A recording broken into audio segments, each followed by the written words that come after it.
Hello, good morning అండి. ఈరోజు నేను బెండకాయ ఫ్రై చేయడం చూపిస్తున్నాను. నాకు ఇదే ఫస్ట్ డే అండి. ఇప్పటి వరకు నేను యూట్యూబ్ వీడియోస్ చేయలేదు. సో కొంచెం నాకు సపోర్ట్ చేస్తే బాగుంటుంది. ఒక్క లైక్ ఇవ్వండి చాలు. ఒక హౌస్ వైఫ్కి సపోర్ట్ చేసినట్టు నేను ఫీల్ అవుతాను. బెండకాయ వేపుడు చేసుకుందాం. ఓకే, బెండకాయని ఫస్ట్ తీసుకొని ఒక 1/2 kg బెండకాయలు తీసుకొచ్చాను షాప్ దగ్గర నుంచి. ఆ బెండకాయని ప్రాపర్గా కడిగి వాష్ చేశాను. వాష్ చేసి వాటిని కట్ చేసుకున్నాను. కట్ చేసుకున్న బెండకాయలు ఎప్పుడు కూడా ఈ లెంత్ ఉండాలి. మినిమం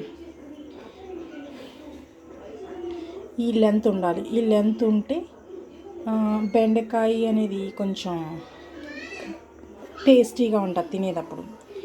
ఇంతకంటే కొంచెం తక్కువ లెంత్ ఉంటే కనుక అది పేస్ట్ అయిపోతుంది. ఎక్కువ లెంత్ ఉంటే అది పులుసు అవుతుంది.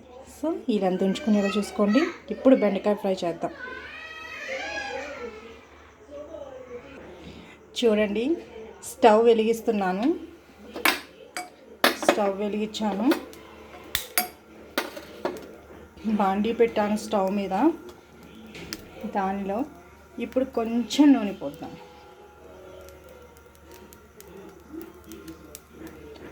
కొంచెం కొంచెం కాదండి, కాస్త ఎక్కువగా పోసుకోవాలి. అలా పోసుకోవడం వల్ల ఫ్రై అనేది విడివిడిగా ఉంటుంది. ఇప్పుడు దీనిలో ఆవాలు, కరివేపాకు, ఎండుమిరపకాయ, జీలకర్ర, వెల్లుల్లిపాయ, మెయిన్గా వెల్లుల్లిపాయ వేయాలండి. ఒకవేళ ఫర్ సపోజ్ వెల్లుల్లిపాయ వేయకపోయినా ఫ్రై కంప్లీట్ అయిపోయిన తర్వాత వెల్లుల్లిపాయని బాగా చితక్కొట్టిన పేస్ట్ని వేస్తే అది మంచి ఫ్లేవర్ వస్తుంది. ఇవి బెండకాయలు వేస్తుంది.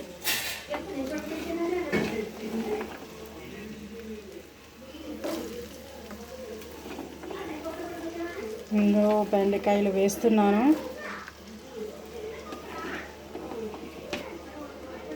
Just wait a minute.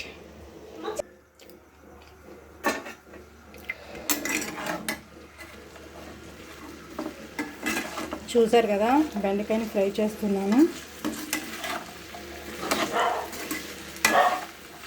ప్రాపర్గా బెండకాయని మొత్తం ప్రతి ముక్కకి కింద పోసిన ఆయిల్ ఉంది చూసారా, అది మొత్తం అంటుకునేలా ఫస్ట్ ఒకసారి బాగా తిప్పాలి.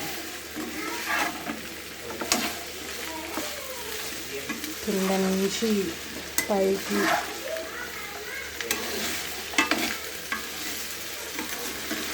నుంచి కిందకి బాగా తిప్పాలని చెప్పాను. తిప్పిన తర్వాత నెక్స్ట్ సెకండ్ స్టెప్ ఏంటి అని అంటే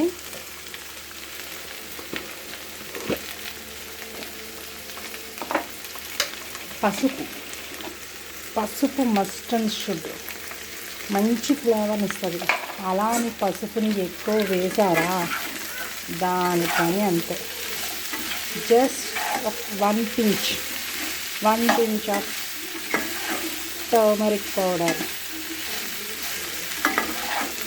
ప్రాపర్గా ఈ పసుపుని కూడా మొత్తం అంటుకునేలా. నార్మల్గా అయితే ఆయిల్ ఉంది చూసారా, ఆయిల్లోనే పసుపుని వేస్తే ఆయిల్ అంతా స్ప్రెడ్ అయ్యి ఆ ఆయిల్ దీన్ని బెండకాయని కలిపినప్పుడు ప్రతి బెండకాయ ముక్కకి పసుపు నూనె అనేది బాగా అంటుకుంటుంది. అంటుకోవడం వల్ల యూజ్ ఏంటా అనుకోవద్దు. అంటుకోవడం వల్ల నూనె అంటుకోవడం వల్ల ప్రతి బెండకాయ ముక్క ప్రాపర్గా ఫ్రై అవుతుంది ఈక్వల్గా. అండ్ నెక్స్ట్ పసుపు అంటుకోవడం వల్ల జిగురు రాకుండా ఉంటుంది. విపరీతమైన జిగురు వచ్చేస్తుంది కొంతమంది బెండకాయ వేపుడు, అలాంటివి రాకుండా ఉంటుంది.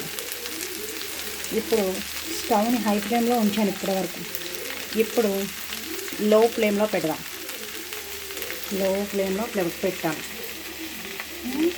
ఓకే,